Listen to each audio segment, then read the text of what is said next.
수요 기도 모임 요한계시록 특강 42번째 시간입니다. 오늘은 계시록 19장 17절에서 계시록 20장 4절까지 말씀드리도록 하겠습니다. 적그리스도와 이역 군대의 패망 그리고 사탄의 최후가 되겠습니다. 지난 시간에는 주님의 재림을 다뤘습니다. 주님이 재림하실 때 환난 전 휴거되었던 성도들도 주의 군대로서 주님과 함께 내려와 아마겟돈 전쟁에 실제로 참여하게 된다라고 말씀드렸습니다. 아마겟돈은 칼멜에서 시작해서 이스라엘 골짜기인 키송강 계곡을 따라 예루살렘에 이르는 지역입니다. 적그리스도의 군대들은 주님의 재림 때 이 지점에 집결하게 될 것입니다. 그 숫자는 이역을 헤아리는 중무장한 악마 같은 용사들입니다. 그들은 예수 그리스도께서 하늘의 군대들과 함께 내려올 때 재림하시는 주님을 향해 공격해 올 것입니다. 이 적그리스도 군대를 주님께서는 그분의 입에서 나오는 검과 그분의 발로 짓밟으실 텐데요. 그들의 피가 말곶비까지 차올라서 팔레스타인 땅 300여 킬로미터까지 흐르게 될 것입니다. 예수 그리스도와 함께한 주님의 군대는 하늘에서 두 가지 일을 마친 후에 내려오게 됩니다. 첫 번째는 그리스도의 심판석으로, 이것은 그리스도인들이 구원받은 이후 그들의 삶에 대해 회개에 보고하는 자리입니다. 자신들의 행위에 따라 보상을 받거나 보상을 잃어버리거나 상을 못 받을 때 탄식하는 곳입니다. 이 심판석에서 그리스도인들은 그들의 점과 주름을 없애고 정결케 되어서 어린 양의 혼인식에 참석하게 되는 것입니다. 두 번째는 어린 양의 혼인식으로 그리스도인들은 주님의 신부가 돼서 예수 그리스도와 혼인하게 됩니다. 따라서 그리스도인들은 아담과 이브가 한 몸이었듯이 주님의 몸의 일부인 것입니다. 주님은 복수의 날, 즉 전능하신 하나님의 진노가 임하는 날에 그분의 신부인 교회와 함께 이 땅에 내려와서 그분의 의로운 분노를 이방인들과 적그리스도와 거대한 바벨론의 세상 체제 위에 퍼부으시게 될 것입니다. 자, 그러면 계시록 19장 17절 18절 보시겠습니다. 계시록 19장 17절 18절. 그리고 천사가 해안에 서 있는 것을 내가 보았더라. 그리고 그가 큰 목소리로 외치며 하늘 한가운데를 날아다니는 모든 날짐승들에게 이같이 말하였더라. 이는 왕들의 살과 대장들의 살과 막강한 남자들의 살과 말들의 살과 그들 위에 앉은 자들의 살과 모든 사람들의 살을 먹되 자유로운 자와 속박된 자 모두와 작은 자와 큰 자 모두를 너희로 하여금 먹게 하려 함이라. 주님의 그 적그리스도 군대들에 대한 일방적인 대학살이 있은 후에 천사의 명령에 의해서 하늘 한가운데를 날아다니는 모든 날짐승들이 나타나게 됩니다. 그리고 그 날짐승들은 적그리스도의 군대들의 시신들로 피의 만찬을 벌이게 되는 것입니다. 에스겔 39장 4절 말씀인데요. 너는 이스라엘 산들 위에 쓰러지리니 곧 너와 너의 모든 부대들과 너의 곁에 있는 백성이라. 나는 탐욕스럽게 삼키는 각종 모든 새들과 들짐승들에게 집어삼켜지도록 너를 내주겠노라. 그렇죠? 에스겔 39장 17, 20절도 비슷한 내용이 있습니다. 주 하나님이 이같이 말하노라. 사람의 아들아, 그런즉 너는 깃털이 달린 각종 모든 날짐승과 각종 모든 들짐승에게 말하라. 너희끼리 결집하여 오라. 내가 너희를 위하여 희생시키는 희생제물에게로 사면에서 스스로 모이라. 바로 이스라엘의 산들 위에 있는 엄청난 희생제물이니 너희가 살을 먹고 피를 마실 희생제물이라. 너희가 막강한 자들의 살을 먹을 것이요 땅의 통치자들의 피와 순양들의 피와 어린 양들의 피와 염소들의 피와 숫송아지들의 피 곧 바산의 모든 살찐 것들의 피를 마시리라. 그리고 너희는 내가 너희를 위하여 희생시킨 나의 희생제물에서 너희의 배가 찰 때까지 지방을 먹고 너희가 취할 때까지 피를 마시리라. 이와 같이 너희는 나의 식탁에서 말들과 병거들과 막강한 사람들과 모든 전사들로 배를 채우게 되리라. 주 하나님이 말하노라. 누가복음 17장 37절에서는 그런데 그들이 대답하여 그분께 말씀드리기를 주여 어디니까 하였더라. 그러자 그분께서 그들에게 말씀하시기를 시신이 있는 곳은 어디든지 그곳에 독수리들이 한데 모이게 되리라 하셨느니라. 아마겟돈 전쟁터를 말씀하시는 것이죠. 그래서 세상의 사람들이 치르는 일반적인 장례식을 치르지 못한 악인들의 죽음은 새와 들짐승들의 먹이가 됨으로써 비참하게 그들의 생을 마감하게 될 것입니다. 계시록 19장 19절입니다. 계시록 19장 19절. 그리고 그 짐승과 땅의 왕들과 그들의 군사들이 그 말 위에 앉으신 분과 그분의 군사를 대적하여 전쟁하려고 함께 모인 것을 내가 보았더라. 자, 이 구절은 적그리스도의 군대들이 주 예수 그리스도와 싸우려고 하늘에서 내려오는 군대를 대적해 전쟁을 벌이고자 함께 모이는 장면입니다. 그들은 재림하시는 주님과 주님의 군대를 향해 총포와 각종 중화기와 첨단 무기들을 동원해서 공격할 것입니다. 그러나 이 전쟁의 결말은 성경 예언대로 될 것입니다. 적그리스도의 군대와 짐승 그리고 거짓 예언자도 붙잡혀 비참한 최후를 맞이하게 될 것입니다. 땅의 왕들은 음녀 바벨론과 결탁한 나라의 왕들로서 아마겟돈으로 군대를 일으켜 몰려올 것입니다만 그들의 최후는 날짐승들의 먹이가 되는 것입니다. 계시록 19장 20절로 가겠습니다. 그리하여 그 짐승이 잡혔고 그 앞에서 기적들을 일으키던 그 거짓 예언자도 그와 함께 잡혔으니 그가 기적들로 그 짐승의 표를 받는 자들과 그의 형상에 경배하던 자들을 속였더라. 이 둘이 유황으로 타오른 불의 호수 속에 산채로 던져졌더라. 아마겟돈 전쟁은 순식간에 끝나게 될 것입니다. 적그리스도의 군대와 거대한 바벨론과 결탁한 땅의 왕들의 군대는 주님을 대적해서 전쟁을 수행하지만 비참한 패배로 막을 내리게 될 것입니다. 곧바로 짐승과 군대를 소집한 거짓 예언자가 잡히게 됩니다. 창조주이신 주 예수 그리스도와 그분의 초자연적인 군대 간의 전쟁은 일방적으로 전개될 것입니다. 예수 그리스도와 함께한 주의 군대 또한 주님과 같은 33세의 초자연적인 몸을 입었기에 전쟁의 결과는 불을 보듯 뻔한 것입니다. 그래서 이날 즉 주의 날은 여기 재림의 날에서 시작돼서 큰 백부자 심판에서 끝나지만 아마겟돈 전쟁에서의 실제 싸움은 짧은 몇 시간 만에 끝나게 될 것입니다.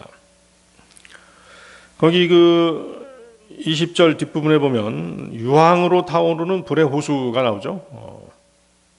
자, 이곳은 지옥이 아니라 마귀와 그의 천사들을 위해 예비해 놓은 따로 분리해 놓은 장소가 되겠습니다. 마태복음 25장 41절인데요. 그때 그가 왼편에 있는 자들에게 이같이 말하리라. 너희 저주받은 자들아 나에게서 떠나 마귀와 그의 천사들을 위하여 예비된 영원한 불 속으로 들어가라.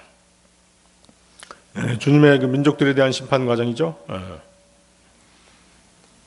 자, 마귀와 그의 천사들은 그 모습을 대환란 때 드러나게 되는 것입니다. 그들은 하늘에 있다가 땅으로 쫓겨나는 것이죠. 계시록 12장 7절 9절에서 그 말씀을 우리가 공부했었습니다. 계시록 12장 7절 9절 다시 보십시오. 그리고 하늘에 전쟁이 있었더라. 미카엘과 그의 천사들이 그 용을 대적하여 싸웠고 그 용과 그의 천사들로 싸웠는데 승리하지 못하였으며 그들의 처소도 더 이상 하늘에서 발견되지 아니하였더라. 그리하여 거대한 용이 쫓겨났으니 마귀라고도 불리고 사탄이라고도 불리는 그 옛뱀 곧 온 세상을 속이는 자라. 그가 땅으로 쫓겨났고 그의 천사들도 그와 함께 쫓겨났더라. 자, 그래서 이들은 아마겟돈 전쟁이 끝난 다음에 짐승과 거짓 예언자와 함께 유황으로 타오르는 불호수에 던져지는 것입니다. 사탄은 이때 던져지진 않지만 사탄의 화신으로 육화된 그의 시인 적그리스도는 이때 불호수에 던져지는 것입니다. 반면에 사탄은 천년 동안 끝없이 깊은 구렁에 갇히게 됩니다.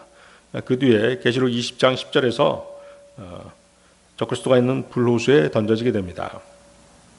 그리고 그들을 속인 마귀는 그 짐승과 그 거짓 예언자가 있는 불과 유황의 호수 속으로 던져졌으니 영원 무궁토록 주야로 심히 고통당하게 되리라. 영원 무궁토록 주야로 심히 고통당하게 되리라. 영벌이죠. 영벌과 영생인 것입니다. 자, 이 불과 유황이 타는 호수는 영원히 불타는 곳으로 거기 던져지는 자들 역시 영원히 불태워지는 것입니다. 그들은 영원한 고통과 영원한 수치 그리고 영원한 형벌로 고통받는다라고 말씀하십니다. 계시록 14장 11절인데요. 그리고 그들의 심한 고통의 연기가 영원 무궁토록 올라가느니라. 그런즉 그 짐승과 그의 형상에게 경배하는 자들은 낮에도 밤에도 전혀 안식이 없으니 누구든지 그의 이름의 표를 받는 자도 그러하니라. 666표를 받는 자들은 영벌에 처해지는 것입니다.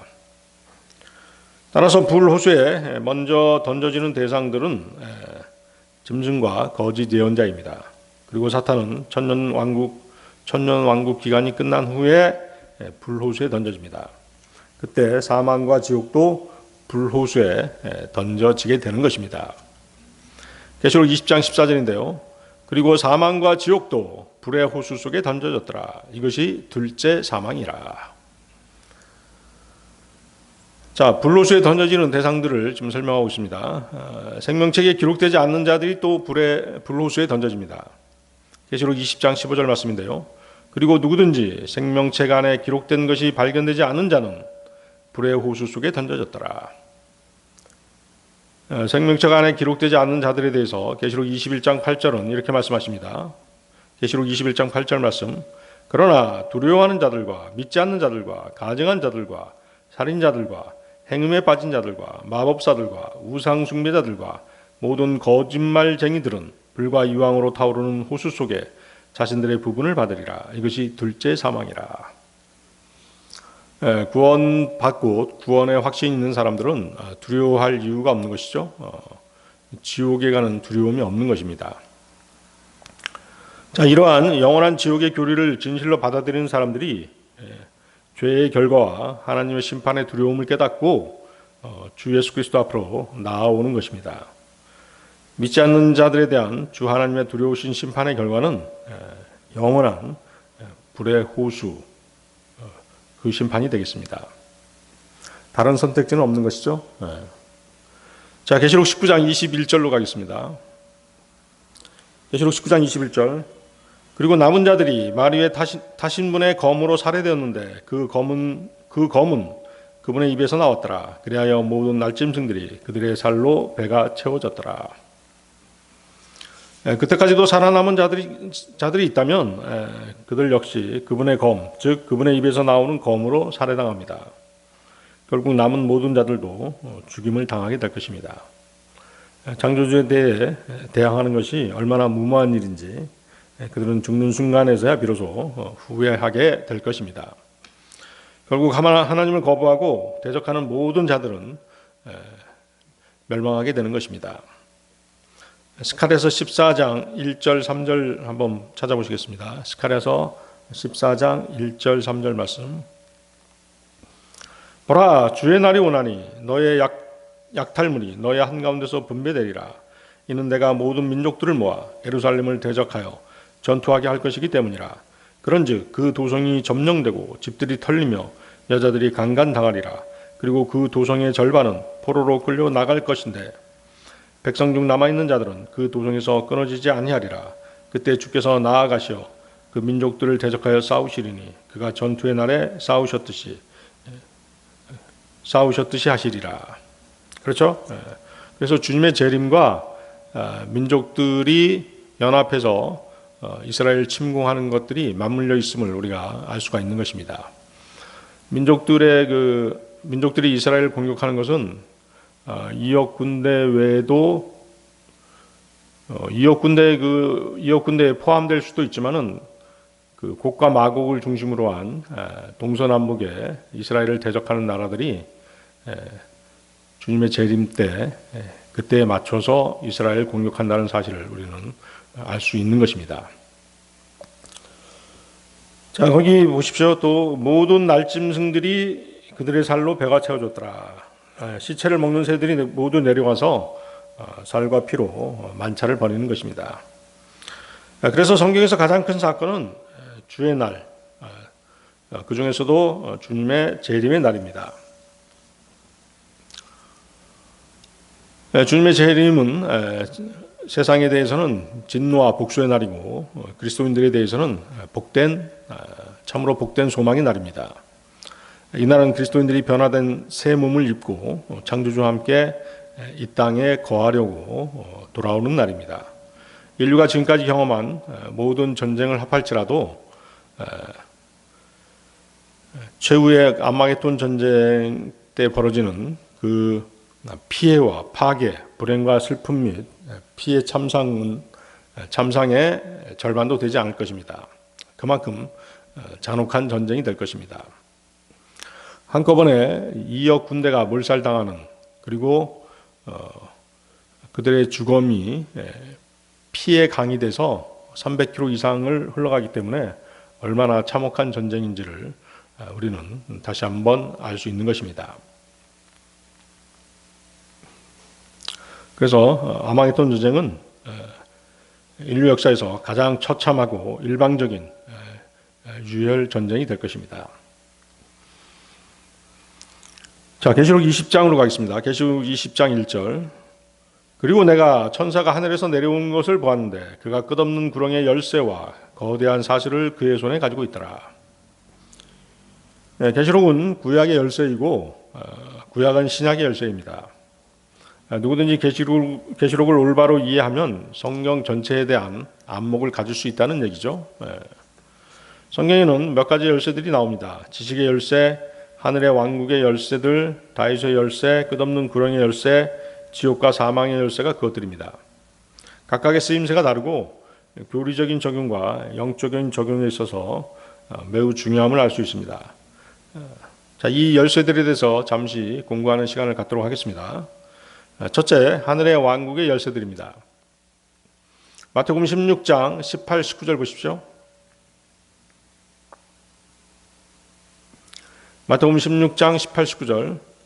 또 내가 너에게 말하노니 너는 베드로라. 그리고 내가 이 반석 위에 나의 교회를 세우겠으니 지옥의 대문들이 그것을 대적하여 승리하지 못하리라. 그리고 내가 하늘의 왕국의 열쇠들을 너에게 주겠노라. 그리하면 내가 지상에서 묶는 것은 무엇이나 하늘에서 묶일 것이요 내가 지상에서 푸는 것은 무엇이나 하늘에서 풀릴 것이라. 열쇠는 문을 열기 위한 것이죠. 문은 복음이 전파되기 위한 기회를 말하는 것입니다. 예수님께서 베드로에게 주신 열쇠는 하늘의 왕국의 열쇠들이었습니다. 은혜의 복음을 포함하는 복음의 열쇠들은 아니었던 것이죠. 교리적으로 볼 때 이 구절은 베드로가 이스라엘에게 왕국 복음을 선포해서 그들에게 하늘의 왕국의 문을 열어주는 것을 말합니다. 자, 왕국 복음에 대해서는 앞에서 누차 몇 번 얘기를 했기 때문에 다시 얘기하지 않도록 하겠습니다. 자, 그는 사도행전 2장에서 유대인들에게 여러 번에 걸쳐 왕국 복음을 전파하는 장면을 우리는 보게 되는 것입니다.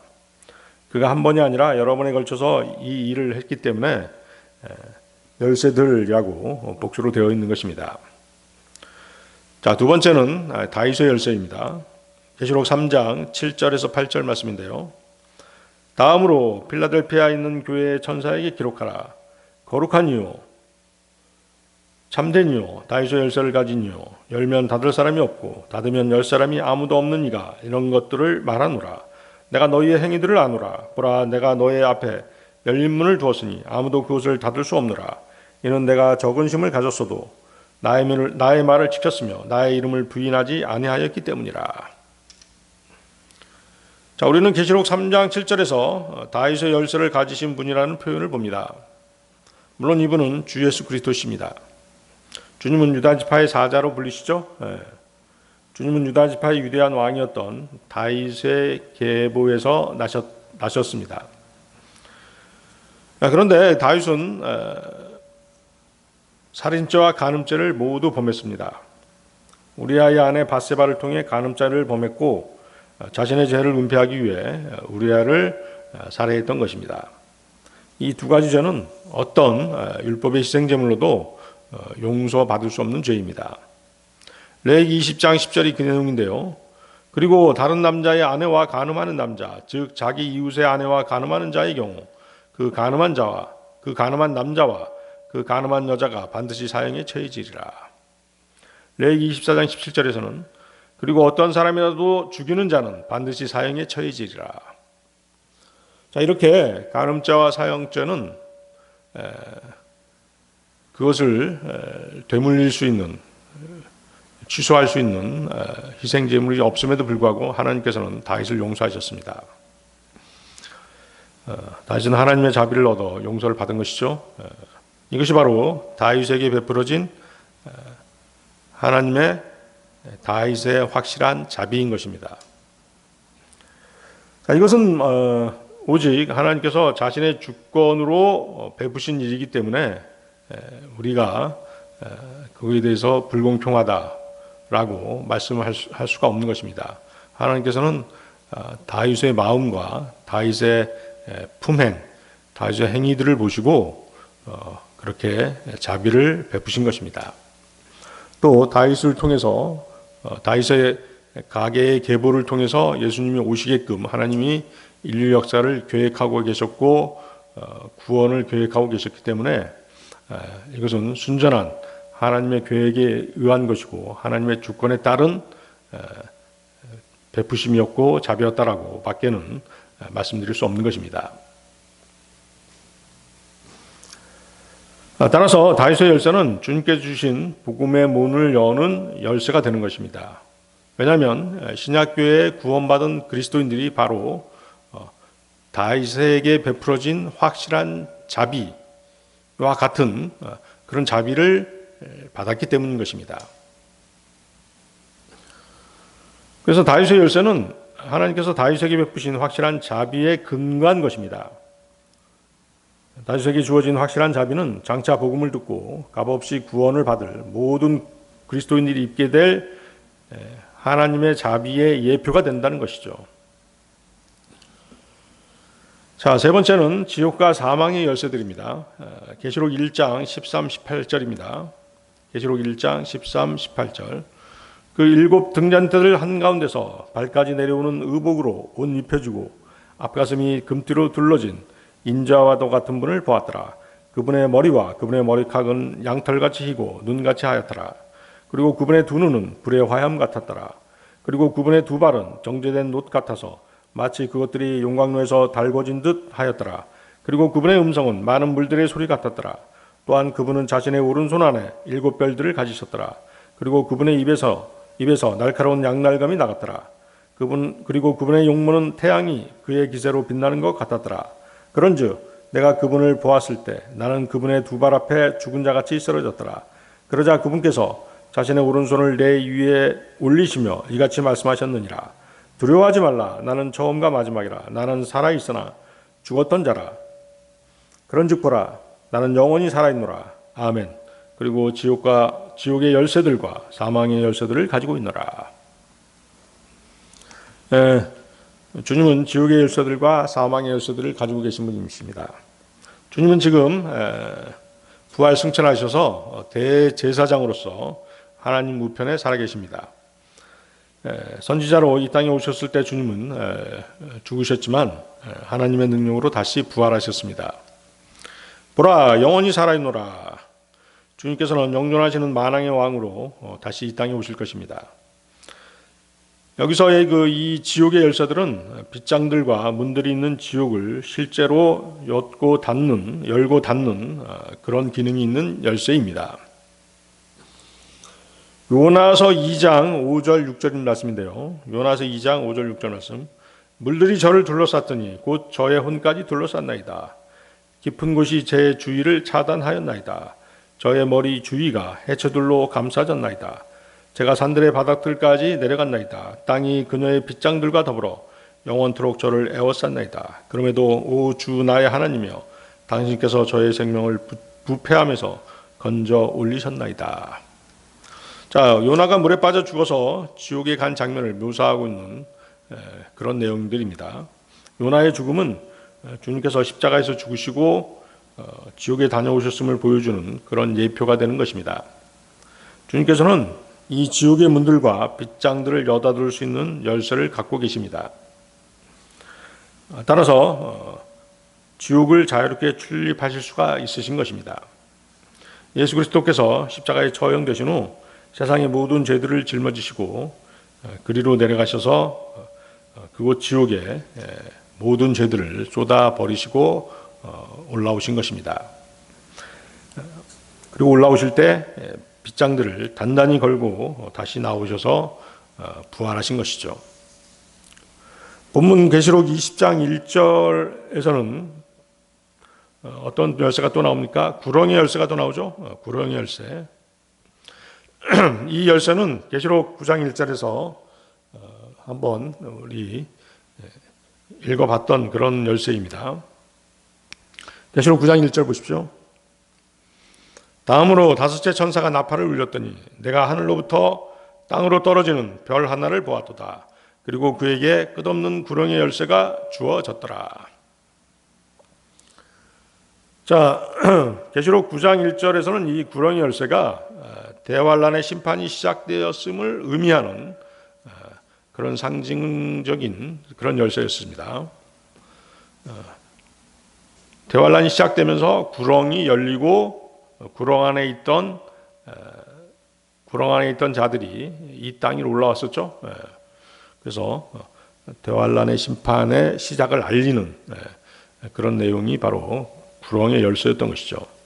그러나 계시록 20장에서는 그 구렁에 누군가를 결박해서 가두기 위해서 열리는 것입니다. 그래서 끝없는 구렁의 열쇠를 지닌 천사는 거대한 사슬도 가지고 있다라고 말씀하시죠.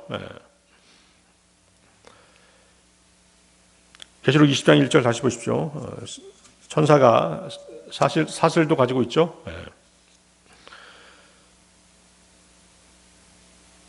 자, 그래서 이제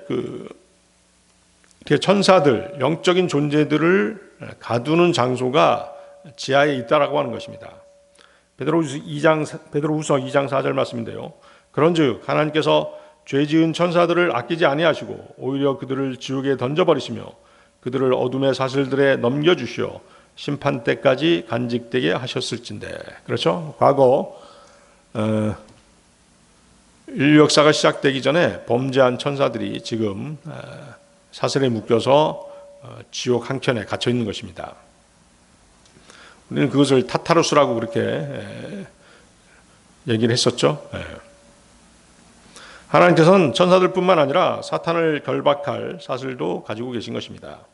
그것은 글자 그대로 사슬이긴 하지만 물질적인 사슬로 보기는 어렵습니다. 천사들이나 사탄 같은 영적인 존재를 결박한 사슬이 물질적인 사슬은 아닐 것이기 때문입니다. 자, 계시록 20장 2절 3절 말씀으로 가겠습니다. 계시록 20장 2절 3절 말씀. 그리하여 그가 그 용 곧 마귀요 사탄인 저 예쁨을 붙잡았으며 그를 천년 동안 결박하였고 그를 끝없는 구렁 속에 던졌으며 그를 가두고 그 위에 봉인을 하였으니 그 천년이 찰 때까지 그가 더 이상 민족들을 속이지 못하게 하려 함이라. 그런즉 그 뒤에 그가 반드시 잠시 동안 풀려나야만 하느니라. 자, 일곱째 날이 나오죠. 일곱째 날. 자, 여기서 이제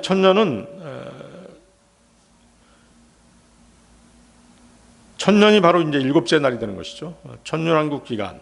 그게 인류 역사로 따졌을 때는 일곱째 날이 되는 것입니다. 베드로후서 3장 8절에서 어떤 말씀이 있습니까? 그러나 사랑을 받는 자들아 주께서는 하루가 천년 같고 천년이 하루 같다는 이 한 가지에 관하여 무지하게 되지 말라. 이렇게 말씀하시죠. 그래서 성경에서의 하루는 천년으로 계산이 되는 것입니다. 창세기 2장 1절 3절 말씀인데요. 이와 같이 하늘들과 땅과 그것들의 모든 군대가 완성되었더라.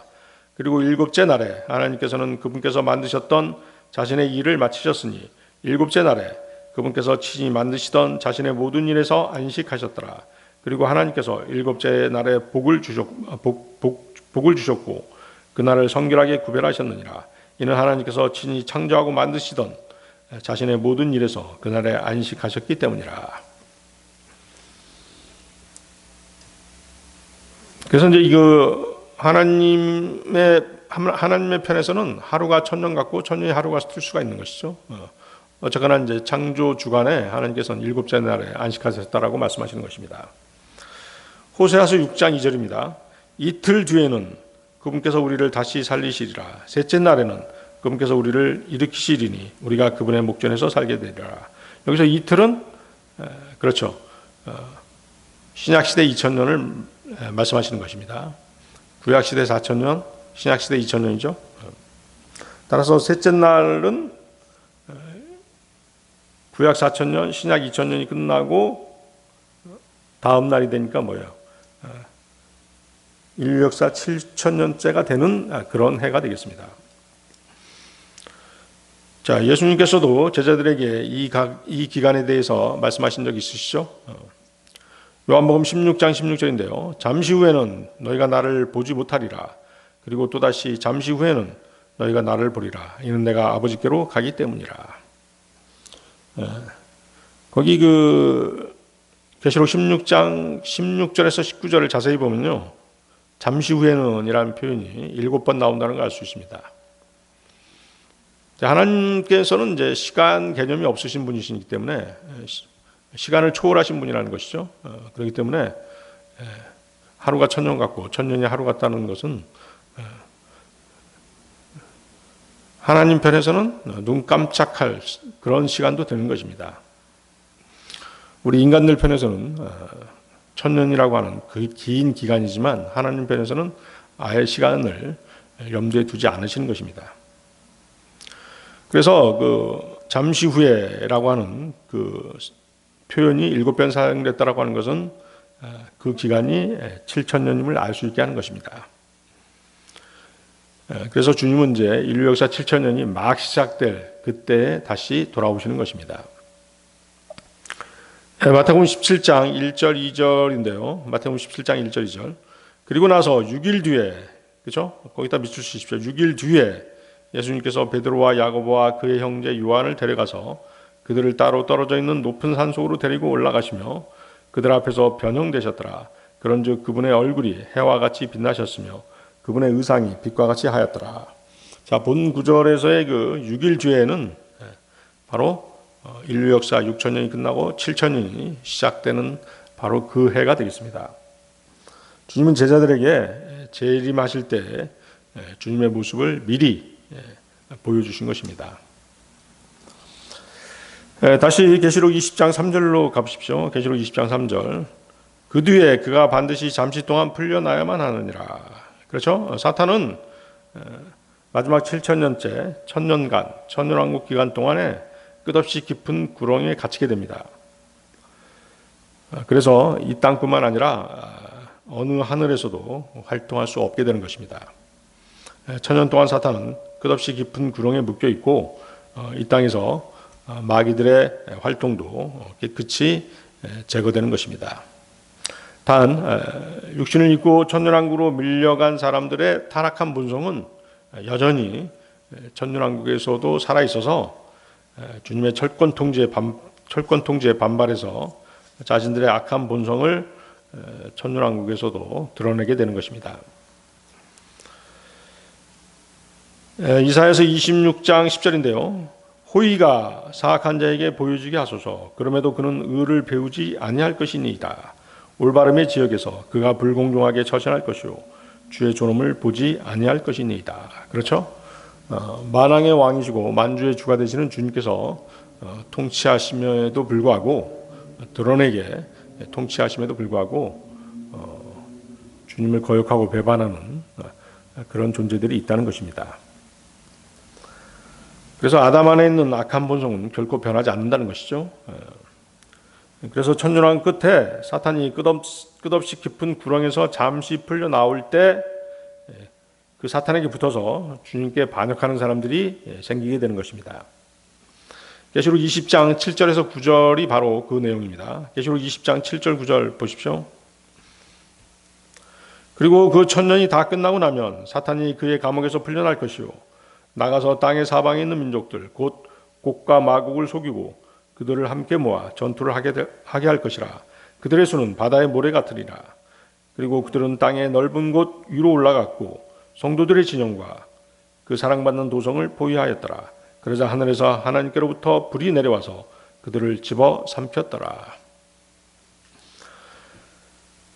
주님의 위대하고 훌륭한 왕국이 이 땅에 세워지고 주님의 왕국이 주님의 의로 통치되고 새롭게 질서가 확립되고 만물이 회복되고 만물이 영화롭고 아름답게 조화를 이루고 이 땅에 주님과 함께 수백만의 주님을 닮는 교회 시대에 구원받은 사람들이 통치하고 살기 좋은 낙원이 조성되지만 사람들 중에는 천년왕국 끝에 가서 사탄의 편에 서는 사람들이 있다는 것입니다.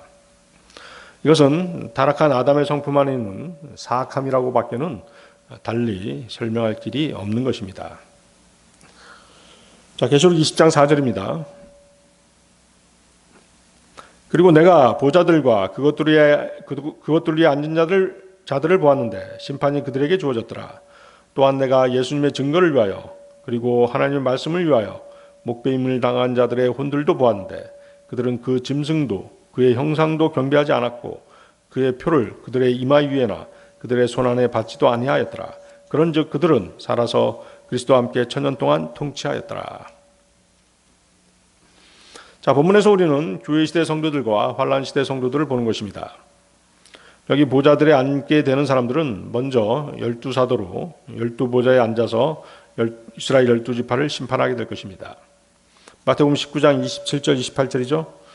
그때 베드로가 그분께 대답하여 말씀드리기를 보소서 우리는 모든 것을 저버리고 당신을 따랐나이다. 그러므로 우리가 무엇을 가지게 되리이까 하였더라. 그러자 예수님께서 그들에게 이같이 말씀하셨느니라. 진실로 내가 너희에게 말하노니 나를 따른 너희는 인자가 자기 영광의 보좌에 앉을 때인 재생의 때 너희 역시도 이스라엘의 12지파를 심판하면서 12보좌에 앉으리라. 또 이 보좌들은 그리스도인들에게도 약속되어 있습니다. 로마서 8장 17절이 그 말씀입니다. 그리고 자녀라면 그때는 상속자들이니 하나님의 상속자들이자 그리스도와 함께한 공동 상속자들이라. 만일 그리하여 우리가 그분과 함께 고통받는다면 우리도 함께 영광도 받게 되리라. 그렇죠? 우리는 함께 영광도 받게 되리라. No pain, no crown입니다. 그렇죠? 십자가 없이는 왕관도 없는 것입니다. 고난이 없이는 면류관도 없는 것이죠. 그리스도인이 이곳 지상에서 십자가를 지는 삶을 살게 되면 그리스도의 심판석에서 왕관을 받는 것입니다. 십자가 없이는 왕관도 없습니다. 예수 그리스도께서 이 땅에 오셨을 때 사탄은 주님께 왕관을 먼저 제시했죠. 왕관을 제시했지만 주님은 대신 십자가를 취하셨습니다. 예수 그리스도께서는 자신의 왕관을 천년왕국 기간에 쓰시고 그때 주님을 위해 고난당했던 그리스도인들도 그분께로부터 왕관을 받게 되는 것입니다. 계시록 1장 6절인데요. 곧 하나님이신 그분의 아버지를 위하여 우리를 왕들과 제사장들로 삼으신 그분께 영광과 통치권이 영원무궁토록 있기를 바라노라. 아멘. 계시록 5장 10절의 말씀에서도 우리를 우리 하나님께 왕들과 제사장들로 삼으셨기 때문입니다. 그리하여 우리가 지상에서 통치하리이다. 자, 그럼에도 불구하고 이런 정확한 성경 말씀이 있음에도 불구하고 하늘의 왕국이 지금 이 땅에 임해 있다라고 믿고 가르치는 사람들은 속고 있는 것입니다. 그들은 성경도 하나님의 권능도 알지 못하기 때문인 것이죠. 여러분이 지금 영적인 나라에서 왕이라든가 또는 왕국을 확장하고 있다라고 가르치는 것은 이단교를 붙들고 주님의 재림을 거부하고 있는 것과 마찬가지입니다. 왕이라면 보좌와 왕관을 가져야 되겠죠. 자신의 머리에 왕관을 쓰지 못했으면서도 영적인 왕국의 왕으로 자처하는 것은 망상에 불과한 것입니다. 오직 주님이 재림하실 때 고난의 십자가를 지었던 그리스도인들만이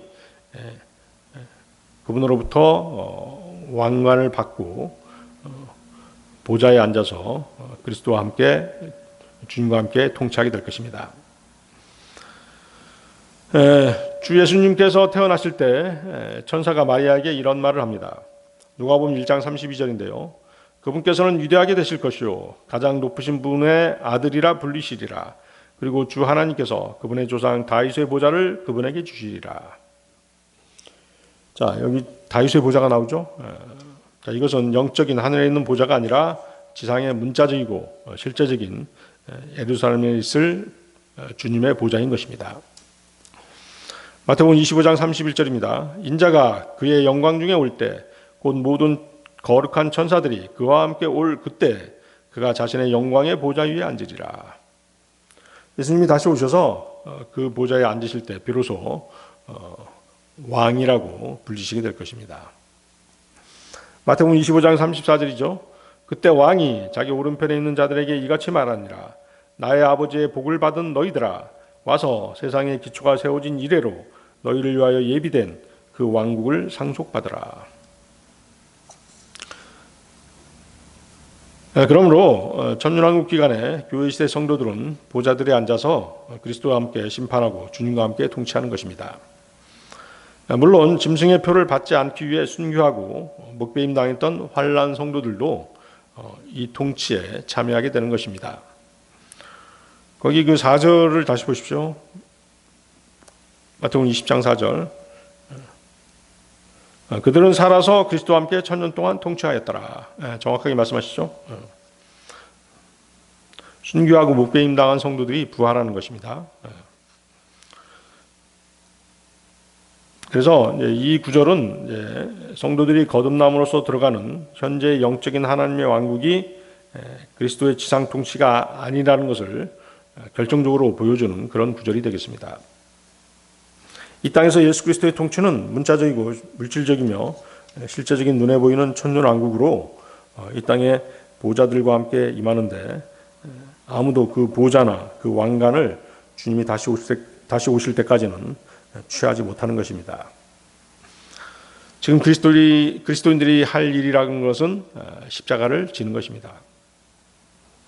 디모데후서 2장 12절인데요. 만일 우리가 고통을 견딘다면 우리 역시 그분과 함께 통치하리라. 만일 우리가 그분을 부인한다면 그분 역시 우리를 부인하시리라. 히브리서 13장 13, 14절 말씀. 그러므로 우리가 그분의 치욕을 짊어진 채 진영 밖에 계신 그분께로 나아가자. 이는 여기에는 우리에게 지속되는 도성이 전혀 없기 때문이라. 그러나 우리는 다가올 도성을 잡고 있느니라. 자, 이제 이단 교리 가운데 이제 그 교회가 하늘의 왕국이 이미 이곳에 있다, 이곳에 와 있다라고 가르치기 시작하면 그때부터 교회는 지상에 이 눈에 보이는 교회를 왕국화하기 시작해서 교회 왕국을 혈과 육 위에 세우게 되는 것입니다. 자, 무슨 말인지 아시겠죠? 그런데 성경은 뭐라고 말씀하십니까? 혈과 육, 살과 피는 하나님의 나라를 상속받을 수 없다라고 말씀하시죠? 고린도전서 15장 50절 말씀입니다. 형제들아, 이제 내가 이것을 말하노니 살과 피는 하나님의 왕국을 상속받을 수 없느니라. 또한 썩는 것은 썩지 아니하는 것을 상속받을 수 없느니라. 그렇죠? 지금 우리 육신은 어떻습니까? 살과 피로 되어 있죠? 또 썩어가고 있습니다. 영적인 영원한 하나님의 것들을 상속받을 수 없는 것입니다. 우리가 휴거되어서 또 부활해서 썩지 않은 몸을 입을 때 그때야 비로소 받게 되는 것입니다.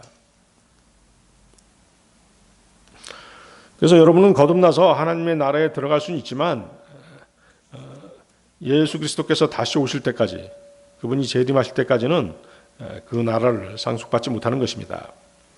더군다나 그분과 함께 고난받지 않는다면 그 나라를 상속받지 못합니다. 그리스도인의 유업은 구원받은 후에 주님을 위해 고난받으며 살아야 하는 조건에 근거한다는 것이죠. 골로새서 3장 24절입니다. 너희가 주께로부터 유산의 보상을 받게 되리라는 것을 알고 있으니 너희가 주 그리스도를 섬기고 있기 때문이라. 우리는 지금 주님께 영광을 돌리고 주님을 섬기고 주님과 같이 십자가를 지는 그런 삶을 살아야만이 주님의 재림 때 상속 유산을 받게 되는 것입니다. 보상을 받게 된다는 것이죠. 자, 오늘 여기까지 하겠습니다.